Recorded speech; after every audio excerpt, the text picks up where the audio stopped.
Agora, como forma de complementação de nossa aula de referenciais, vamos resolver aqui alguns probleminhas básicos de referencial. Vamos resolver hoje 2 nesse vídeo aqui. Então vamos lá. Nós temos um automóvel que se aproxima de um paredão, como ilustra a figura. Então a gente tem aqui o paredão e o automóvel. É incorreto afirmar que. Tome cuidado com esses enunciados. Está perguntando o que é incorreto. Um automóvel está se movendo, ele está se movimentando em relação ao paredão? Sim, né? Se nós formos um referencial que está aqui fora, é correto a gente dizer que esse automóvel ele está se movendo em relação ao paredão, já que o paredão está parado igual a gente. Letra B.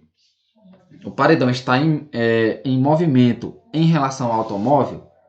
Então, se colocarmos o referencial dentro do automóvel, por exemplo, as pessoas lá de dentro, eles vão ver o paredão se aproximando deles? Sim, né? Então, o que significa o quê? Que o paredão ele está em movimento em relação ao automóvel. Podemos dizer que o paredão está em repouso em relação ao solo? Sim, porque em relação ao solo, nós não vemos o paredão se mover. Como nós estamos parados em relação ao solo, nós podemos observar o paredão. Como o paredão ele não vai se mover em relação a gente, que também está parado em relação ao solo, então o paredão ele não vai se mover em relação ao solo. Logo, ele está em repouso em relação ao solo. O motorista ele está em repouso em relação ao automóvel, mas em movimento em relação à superfície da Terra? Sim, isso é verdade também. Porque como o motorista vai estar assim, em repouso em relação ao carro, mas em relação à superfície da Terra, a gente que está aqui parado lá de fora vai ver o carro passando. E se esborrachar na parede. Então a letra D também está correta. Só nos resta a letra E, né? Por eliminação. Mas vamos ler aqui. O paredão ele está em repouso em relação ao automóvel? Óbvio que não, né? Se isso fosse verdade, esse automóvel nunca ia esbarrar nessa parede. Então a gente nunca ia apertar em ninguém, nunca ia ter acidente de carro, né?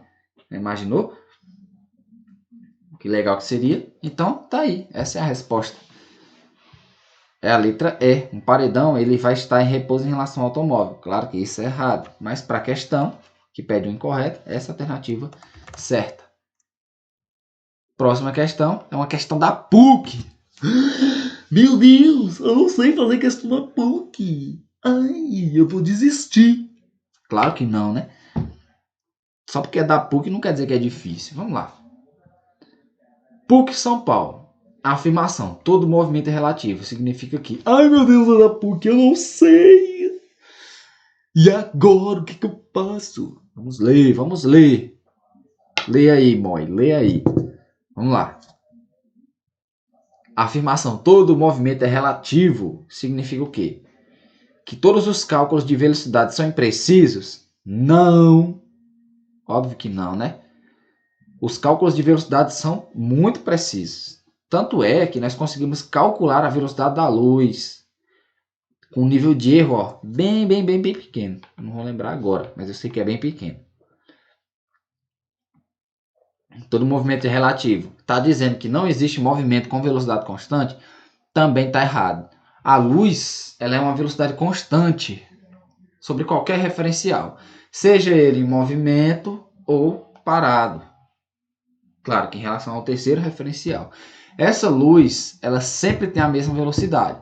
Não importa se você está indo contra ela, a favor dela, você sempre vai ver a luz com a velocidade da luz. É um valor constante. Então não pode ser letra B. A velocidade depende sempre de uma força? Não. Nem sempre a velocidade depende de uma força. Quando você bate assim numa partícula, essa força sim gerou uma velocidade, mas essa velocidade ela vai permanecer independente da existência de uma força. Então a velocidade ela não depende de uma força. Além disso, essa alternativa não tem nada a ver com a pergunta. A velocidade depende sempre de uma aceleração? Nem sempre. A velocidade constante tem uma aceleração nula. Mas ainda assim nós temos velocidade, né? Isso a gente vai ver mais adiante, espero. Então, a letra E. A descrição de qualquer movimento requer o referencial. Por eliminação, a gente vai colocar ela. Mas é óbvio que o que essa afirmação, que todo movimento é relativo, está nos dizendo, é que a descrição de qualquer movimento, ele requer sim um referencial. Senão, não tem como a gente estabelecer se um corpo está em movimento ou não. Já que não estamos dizendo com relação a quê? Com relação a que observador? Na física, é sempre de nosso costume fazer isso. Na verdade, nem é só na física, na matemática também, em várias outras disciplinas aí. A gente precisa estabelecer um padrão de comparação para podermos dizer se algo é ou não é. Tudo é relativo, entre aspas, né? A luz não é relativa, a velocidade da luz. Mas o que é que eu quero dizer sobre isso? Podemos, por exemplo, citar algo nada a ver com a física. Um exemplo sociológico. Antigamente, era certo você, por exemplo, cortar, decepar a mão das pessoas que te roubavam. Tinha aquela história do olho por olho, dente por dente, não é? Atualmente, isso não é mais correto. Então, nós temos aí uma relativização. Só que dessa vez é parte da moral, né? Então, o que é que eu quero dizer com isso? Decepar mão, é certo ou não certo ou não é certo? Bom, vai depender do referencial. Se for um referencial de antigamente, dos anos em que essa lei era aceita, tudo bem, está certo. Mas se for referente à atualidade, não é certo. Então a descrição não só de qualquer movimento, mas de quase qualquer coisa nesse mundo aqui requer um referencial, requer um padrão de comparação. Por exemplo, como é que você pode dizer se eu, com 1,81 m, vou ser uma pessoa grande? Não tem como dizer, né? A menos que eu compare. Eu sou grande comparado a quê? Comparado a essa caneta, eu sou grande. Mas comparado a esse quarto aqui, eu sou pequeno ainda.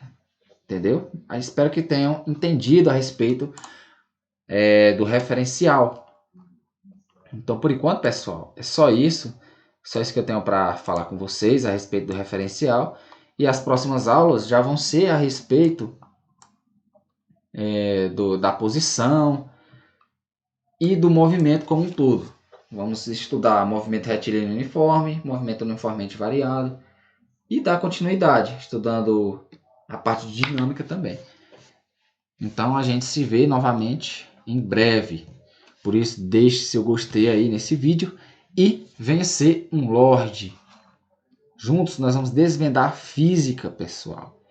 E vamos entender, pelo menos começar a entender, qual foi o raciocínio de Deus para a criação do universo.